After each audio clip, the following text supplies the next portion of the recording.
విషయమై చనిపోయి నీతి విషయమై జీవించున్నట్లు ఆయన తాని తన శరీరమందు మన పాపములను మ్రాను మీద మోసుకునేను. ఆయన పొందిన గాయముల చేత మనకి స్వస్థత కలుగుచున్నది. ఆయన పొందిన గాయముల చేత మనకు స్వస్థత కలుగుచున్నది.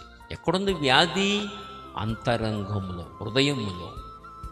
పాపం అనే భయంకరమైన వ్యాధి, నడినెత్తిన వ్యాధి కలిగి ఉన్నాడు మనిషి. ఆ వ్యాధి సిలువలో ఆయన గాయపరచబడడం ద్వారా, సిలువలో ఆయన శ్రమ పొందడం ద్వారా, మనందరి పాపపు శిక్ష ఆయన మీద వేసుకునడం ద్వారా, ఆయన శిక్ష అనుభవించడం ద్వారా, ఆయన చిందించిన ఆ పావన రక్తములో, ఆ